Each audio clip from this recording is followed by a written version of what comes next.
أعوذ بالله من الشيطان الرجيم. بسم الله الرحمن الرحيم.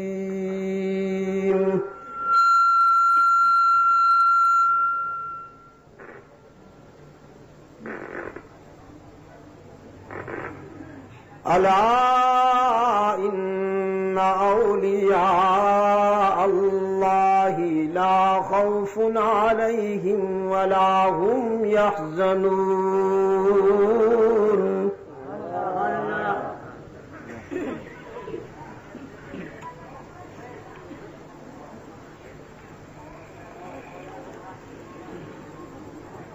وقال الله تعالى في مقام آخر: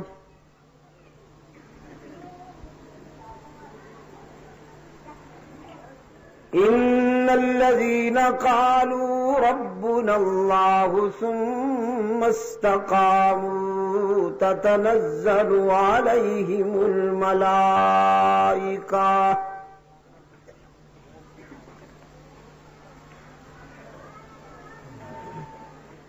ألا تخافوا ولا تحزنوا وأبشروا بالجنة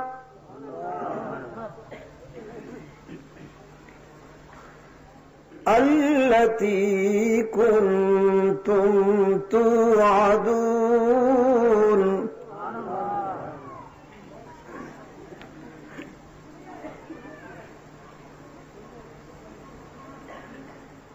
ألا تخافوا ولا تحزنوا وأبشروا بالجنة التي كنتم توعدون.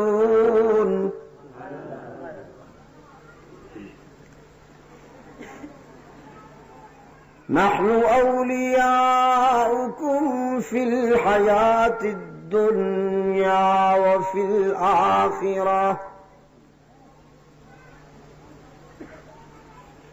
وَلَكُمْ فِيهَا مَا تَشْتَهِي أَنفُسُكُمْ وَلَكُمْ فِيهَا مَا تَدَّعُونَ.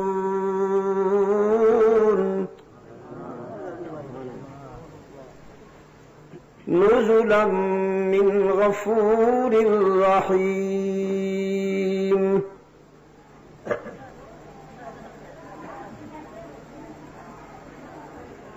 قد أفلح المؤمنون الذين هم في صلاتهم خاشعون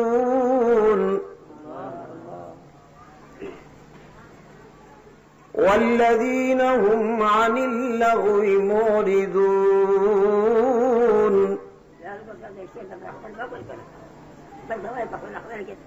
والذين هم للزكاة فاعلون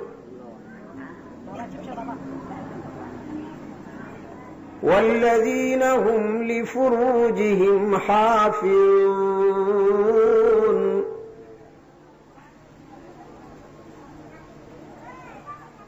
إلا على أزواجهم أو ما ملكت أيمانهم فإنهم غير ملومين.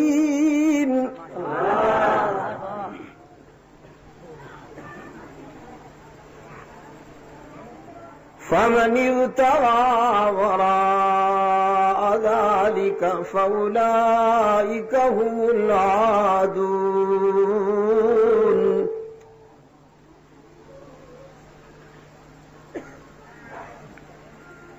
والذين هم لأماناتهم وعهدهم راعون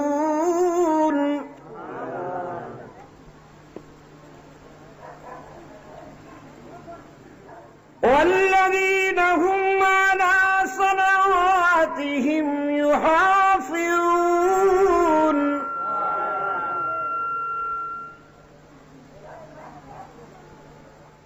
أولئك هم الوارثون الذين يرثون الفردوس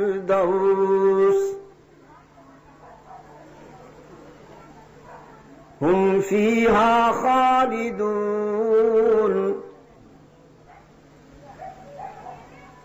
صدق اللہ مولانا العظیم.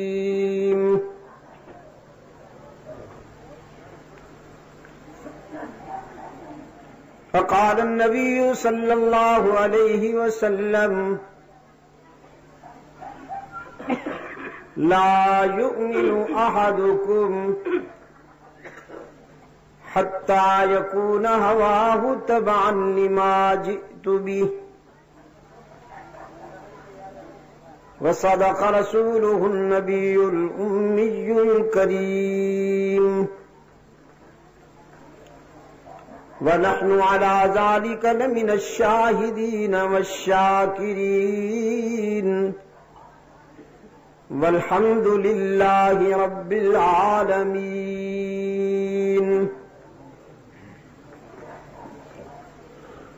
خدا در انتظار حمد مانیست، محمد چشم بر راہ سنانیست، محمد حامد حمد خدا بس، خدا مدافرین مصطفیٰ بس. محمد از تو می خواهم خدا را، خدایا از تو حب مصطفیٰ را.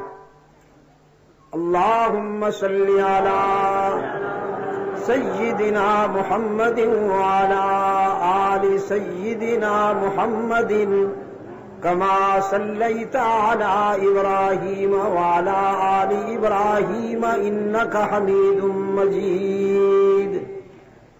اللهم بارك على محمد وعلى آل محمد كما باركت على إبراهيم وعلى آل إبراهيم إنك حميد مجيد.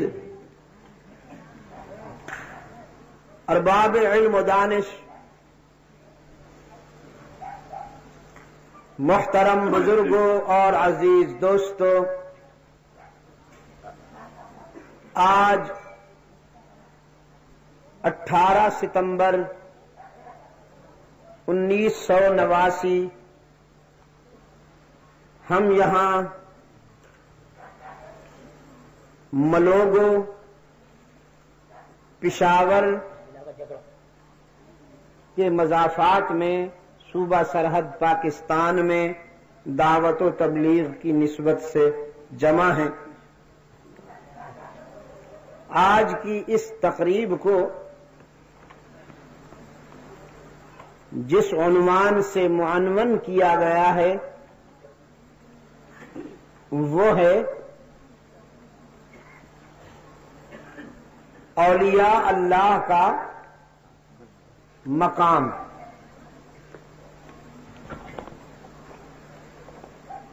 اگر اہل نظر اجازت دیں تو میں تھوڑی سی ترمیم کرتا ہوں اور اس ترمیم شدہ عنوان پر گفتگو کرنے کی کوشش کروں گا. اولیاء اللہ کی پہچان. کیا کہا میں نے؟ اولیاء اللہ کی پہچان. یہ ہے آج کی گفتگو کا عنوان. اس عنوان سے انصاف کرنے کے لیے میں نے کتاب اللہ سے جو حصہ آپ کے سامنے ابھی تلاوت کرنے کی سعادت حاصل کی، اس میں ایک جگہ اللہ نے ارشاد فرمایا، میرے دوست دنیا میں بھی اور آخرت میں بھی بے خطر ہیں اور محفوظ ہیں. میرے دوست دنیا اور آخرت میں محفوظ ہیں، انہیں یہاں کا خوف نہیں اور وہاں کا حزن نہیں۔ دوسری جگہ ارشاد فرمایا یقیناً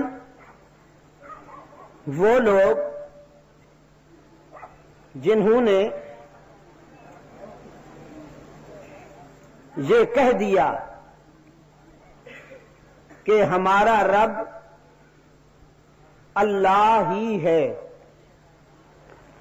الذین قالوا ربنا اللہ، وہ لوگ جنہوں نے یہ کہہ دیا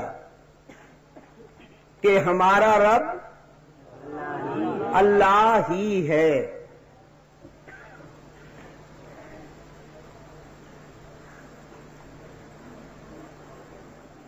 دیکھیے، میرے لیڈر نے مجھے حکم دیا اور آج آپ سے ملاقات کرنے کے لیے مجھے حاضر ہونا پڑا۔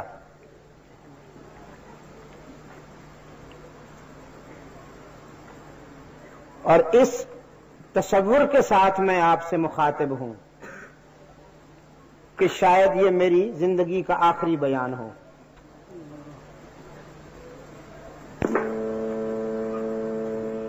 میں بھی اللہ کے سامنے مسئول ہوں، پوچھا جاؤں گا۔ آپ بھی اللہ کے سامنے مسئول ہونے والے ہیں، پوچھے جائیں گے۔ ہم دونوں کی حالت بہت نازک ہے اپنے جج کے سامنے۔ میری کوشش ہوگی کہ میں اپنی عاقبت کو سامنے رکھتے ہوئے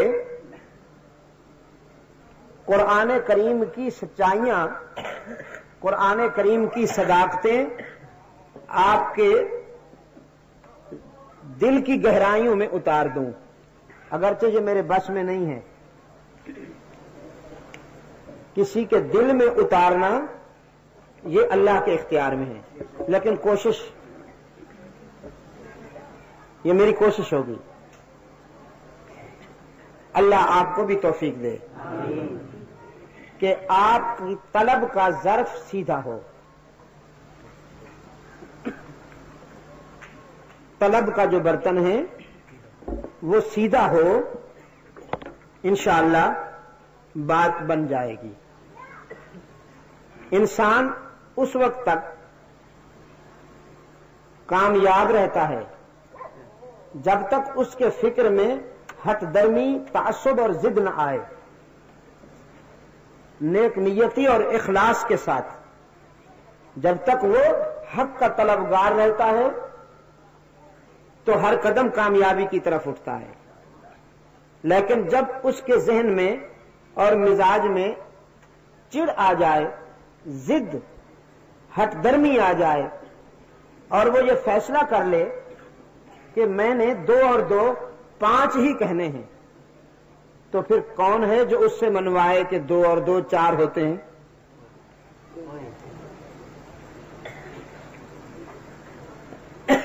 ابو جہل نے فیصلہ کر لیا تھا کہ 2 اور 2 5 ہیں، رحمت للعالمین جیسا مبلغ۔ حضور جس طرح امام الانبیاء ہیں، حضور جس طرح سید الانبیاء ہیں، امام الرسل ہیں، اسی طرح آپ صلی اللہ علیہ وسلم امام الخطباء بھی ہیں، سید الخطباء بھی ہیں۔ آپ صلی اللہ علیہ وسلم کی دعوت، آپ کی خطابت، آپ کا بیان اور آپ کی تقریر حکمتوں سے، موعظہ حسنہ سے، رقت سے لبریز ہوا کرتی تھی۔ لیکن ابو جہل نے فیصلہ کر لیا کہ میں نے 2 اور 2 5 ہی کہنے ہیں، اس سے کوئی نہیں منوا سکا، وہ مارا گیا۔ ضد میں، ہٹ درمی میں۔ حبشے سے بلال آیا، جیت گیا۔ فارس سے سلمان آیا، طلب کا ظرف سیدھا تھا، جیت گیا۔ روم سے صہیب آیا، طلب کا برتن سیدھا تھا، جیت گیا۔ لیکن یہ پڑوس میں رہنے والے اتیبہ، ولید ابو جہل اور مسٹر ابو لہب، ضدی، ہٹ درم، کج ذوق، کج فکر، کج ظرف، برتن الٹا تھا، کچھ حاصل نہ کر پایا۔ اس لیے سکون سے، اطمینان کے ساتھ میری باتیں سنیے۔ جلدی کرنے کا کوئی ارادہ نہیں میرا۔ اللہ مجھے توفیق دے کہ میں قرآن کریم کے بحر ذخار سے روشنیوں کا وہ سرمایہ جو اس وقت نسل انسانی کے ذہنوں اور فکروں کو اندھیروں سے بچا سکتا ہے، اخلاص کے ساتھ آپ کے سامنے پیش کر سکوں۔ اللہ والوں کی پہچان قرآن نے خود بتائی۔ وہ لوگ جنہوں نے کہہ دیا کہ ہمارا رب اور یہ رب جانتے ہو نا،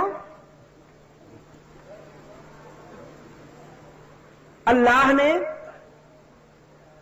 انسان کو دنیا میں بھیجنے سے پہلے عالم ارواح میں کیا وعدہ لیا تھا؟ الستو بربکم۔ دنیا میں بھیجنے سے پہلے آپ سوچ رہے ہوں گے جب دنیا نہیں تھی تو انسان کہاں تھا؟ انسان کہاں تھا جب دنیا نہیں تھی؟ وہ عالم ارواح میں انسان اپنی اصلی صورت میں تھا۔ یہ جو صورت ہے یہ حیوانی صورت ہے۔ کیا کہا میں نے؟ یہ جس کو آپ کہتے ہیں نورانی شکل، جس کا چہرہ گورا دیکھا گئے کام سے، چاروں شانے چت۔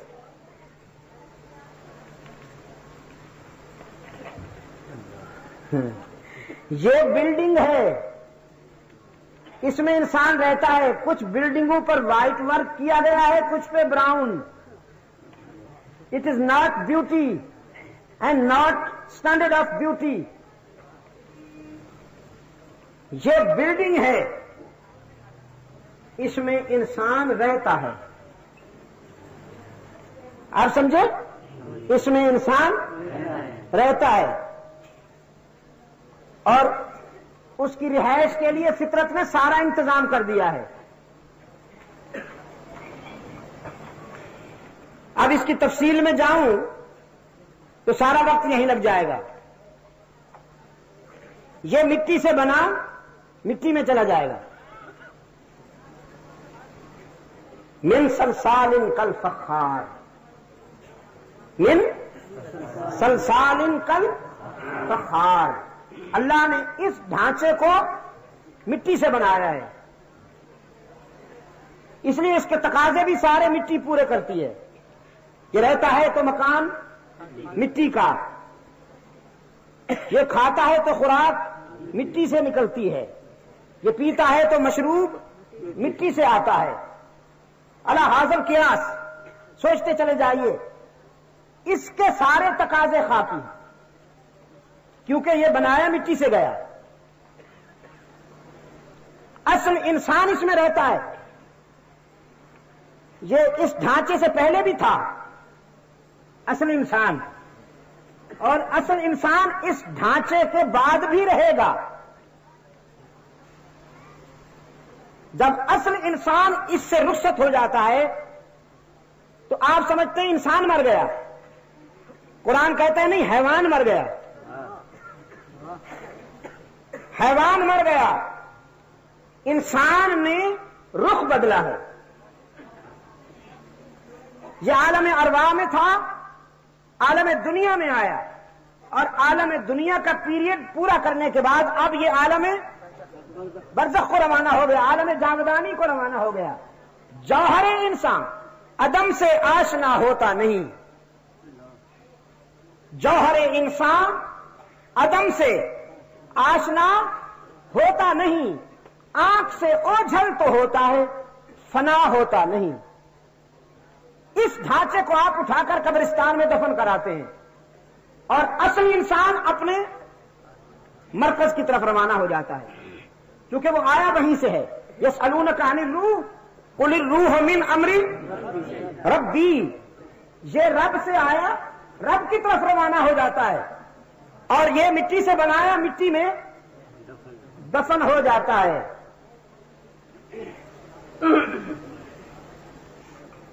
میرے عزیز دوستو، جب انسان عالم ارواح میں تھا اللہ نے کیا وعدہ لیا؟ فرمایا وَإِذْ أَخَذَ اللَّهُ مِيثَاقَ وَإِذْ أَخَذَ رَبُّكَ مِن بَنِي آدَمَ مِن ظُهُورِهِمْ ذُرِّيَّتَهُمْ وَأَشْهَدَهُمْ عَلَىٰ أَنفُسِهِمْ أَلَسْتُ بِرَبِّكُمْ قَالُوا بَلَىٰ.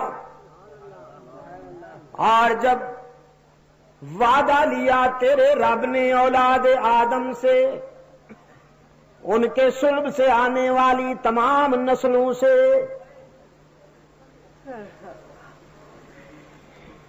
عالم ارواح میں، الست بربکم، اے اولاد آدم، دنیا میں جانے سے پہلے یہاں عالم ارواح میں سوچ کر جواب دو، کیا میں تمہارا رب ہوں کہ نہیں؟ قالوا بلا. اولاد آدم نے وعدہ کیا، ہاں تو ہی ہمارا رب ہے، تو ہی ہمارا رب ہے. یہ جب انسان آ رہا تھا دنیا میں تو پہلے کیا یہی وعدہ لیا، الست بربکم. اور جب یہ جائے گا اس دنیا سے تو برزخ کے پہلے زینے پر یہی پوچھا جائے گا، من ربوں کا، تیرا رب کون ہے؟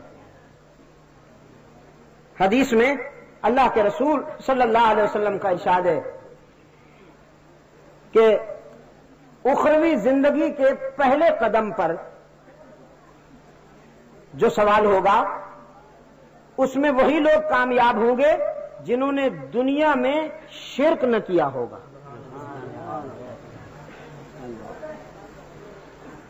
گناہگار تو ہوں، خطاکار تو ہوں، لیکن اللہ کے ساتھ جس نے شرک نہ کیا ہوگا وہ اس پرچے میں کامیاب ہو جائے گا. اسے توفیق ملے گی کہ وہ کہے گا ربی اللہ، میرا رب اللہ ہے.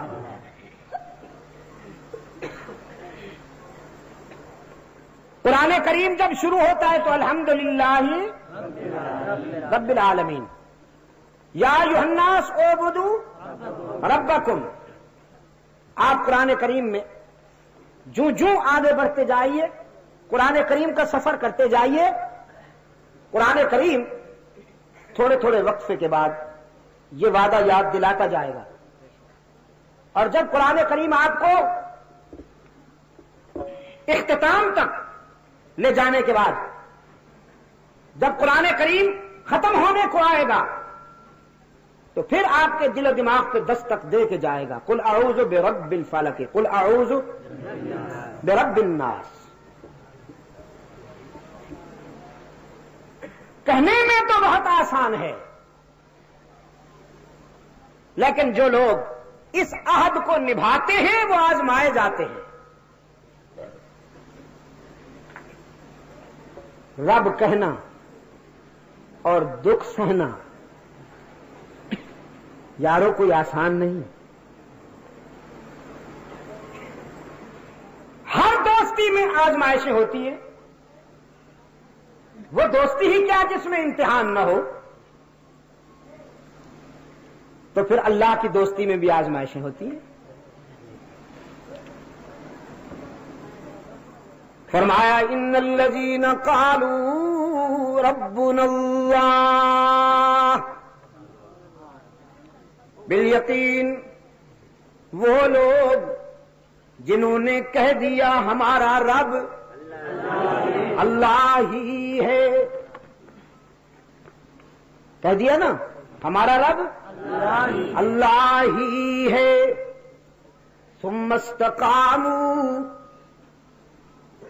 اس دعوے کے بعد، اس اقرار کے بعد، امتحانوں آزمائشوں کے یلغار میں ثابت قدمی کا مظاہرہ کیا، پھسلے نہیں، ڈگمگائے نہیں، راہ حق سے قدم ہٹائے نہیں، ہمارے بنے اور جم کے رہے، ہماری دوستی میں ٹک گئے، رب کے لیے سب کو چھوڑ دیا۔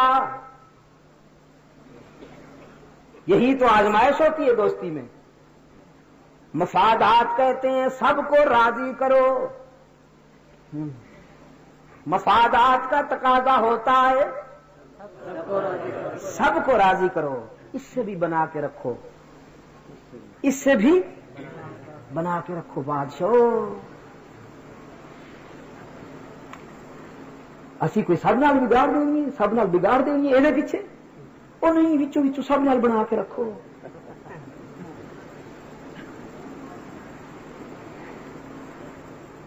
یہ بازاری جنس کا ذوق ہے۔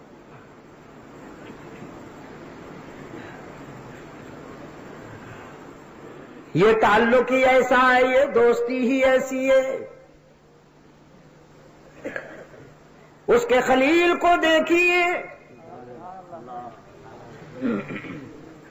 رب العالمین نے اپنے محبوب کو دعوت فکر دیتے ہوئے فرمایا وَاذْكُرْ فِي الْكِتَابِ إِبْرَاهِيمَ إِنَّهُ كَانَ صِدِّيقًا نَبِيًّا۔ میرے محبوب قرآن کے بے داغ آئینے میں، قرآن کے بے داغ آئینے میں ذرا میرے دوست ابراہیم کے کردار کا بھی مطالعہ کیجئے نا۔ وہ میرا سچا دوست تھا، نبی تھا، اس نے ہماری دوستی کو نبھایا، بلکہ دوستی کا معیار قائم کیا۔ ابراہیم نے اعلان کیا ربی اللہ، کیا کہا؟ ربی اللہ۔ معاشرے نے کہا نہیں، ابراہیم رب تو یہ ہے جس کا تو نام لیتا ہے نظر نہیں آتا، رب تو یہ ہے سامنے روشن ہے، اور شنیدہ کہ بود مانند دیدہ، یہ علماء کہتے ہیں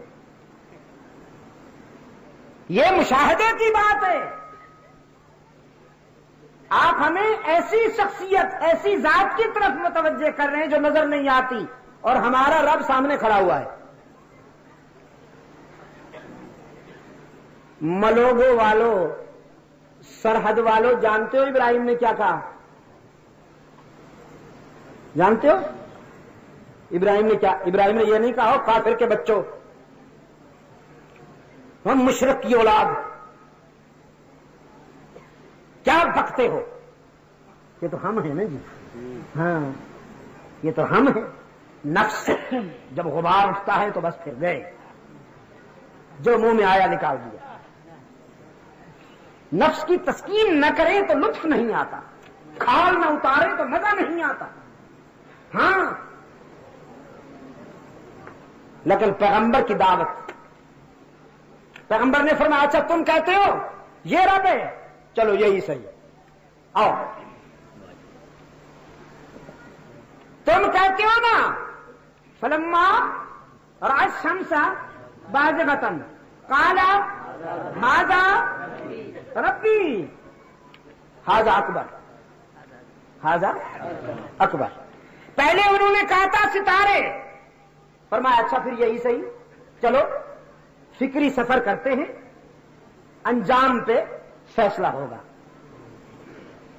ستارے چمکتے رہے، انجمن آباد رہی، ان کو پوجنے والے جھکتے رہے، سجدے نچھاور کرتے رہے، لیکن وہ ٹھہر نہ سکے، کھسکتے گئے، لڑکتے گئے، گرتے گئے اور ڈوب گئے.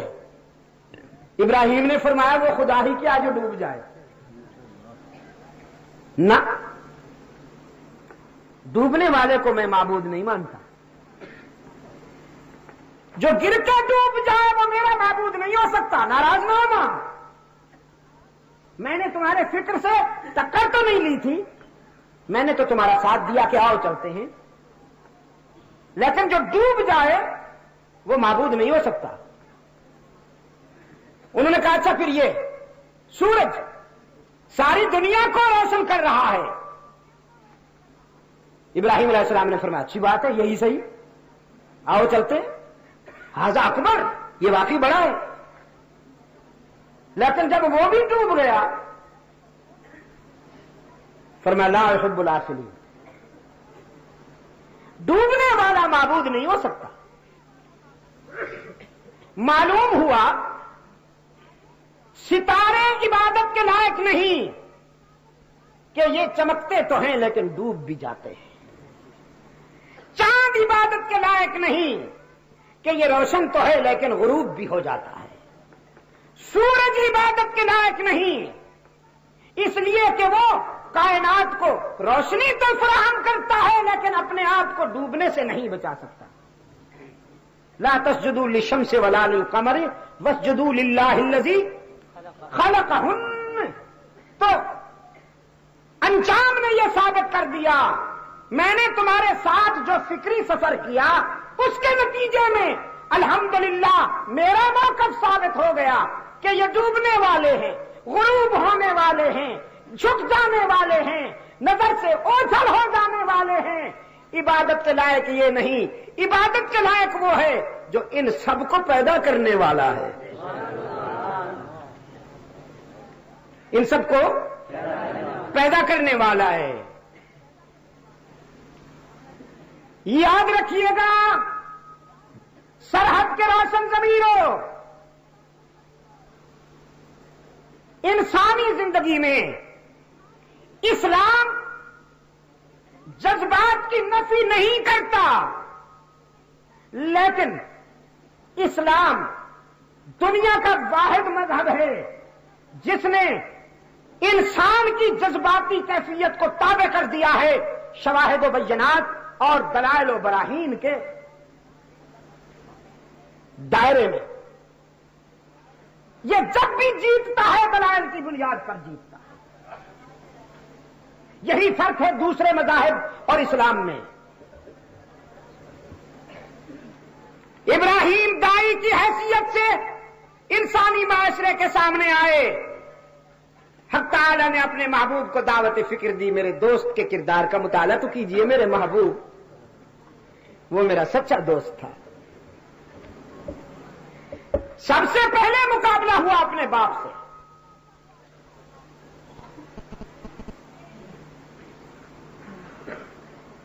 فرمایا اذ قال لأبيه يا أبت لم تعبد ما لا يسمع ولا يبصر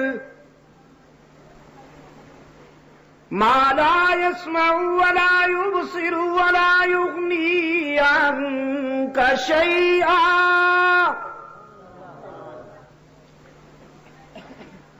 یہ تم نے جو آستانے بنا رکھے ہیں، ان پر چادریں چڑھا رکھی ہیں، جھنڈیاں لہرا رکھی ہیں، اور ان کو اللہ سے قرب کا وسیلہ مانتے ہو، زینہ مانتے ہو،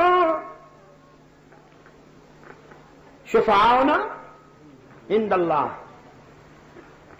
الا لیقربونا الی اللہ زلفی۔ یہ تو اتنے بے بس ہیں، یہ تو اتنے بے کس ہیں، یہ تو اتنے کمزور ہیں، اپنے اوپر سے بیٹھنے والی مکھی کو بھی نہیں اڑا سکتے۔ قرآن کریم نے ایک اور مقام پہ فرمایا ضرب مثل فاستمعوا لہ یا ایھا الناس ضرب مثل فاستمعوا لہ ان الذین تدعون من دون اللہ لن يخلقوا ذبابا ولو اجتمعوا لہ۔ یہ جو تم نے نام نہاد مشکل کشا حاجت روا کار ساز دستگیر بنا رکھے ہیں، کہیں آپ کو یہ پھر کیا ہو گیا، پھر کہیں آپ کو یہ بھول نہ ہو جائے کہ وہ پتھر کے مجسمے ہوا کرتے تھے۔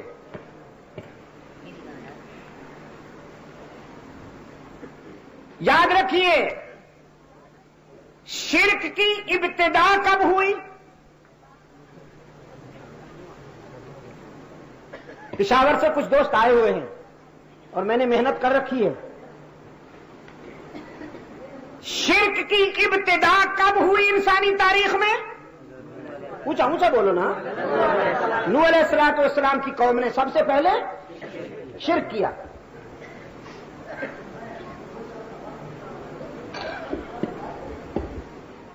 انہوں نے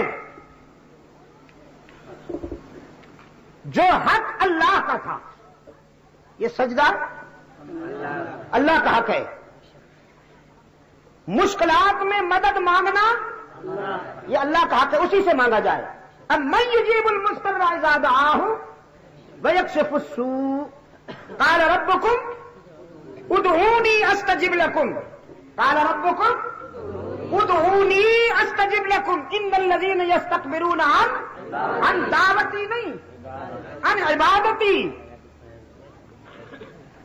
میرے محبوب میرے بندوں سے کہہ دیجئے مجھے پکارا کرو، مجھ سے مانگا کرو،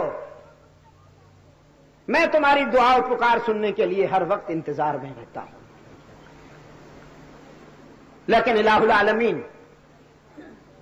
تجھے تو وہ پکارے جو تیرے فرمانبردار ہیں، ہم گناہگار جن کے نامہ اعمال میں ایک بھی خوبی نہیں، جن کا نامہ اعمال خطاؤں اور گناہوں سے بھرا ہوا ہے، ہم کس منہ سے تیرا نام لیں، ہم کس منہ سے تجھ سے مدد مانگیں؟ فرمایا نبی عبادی انی انا الغفور الرحیم،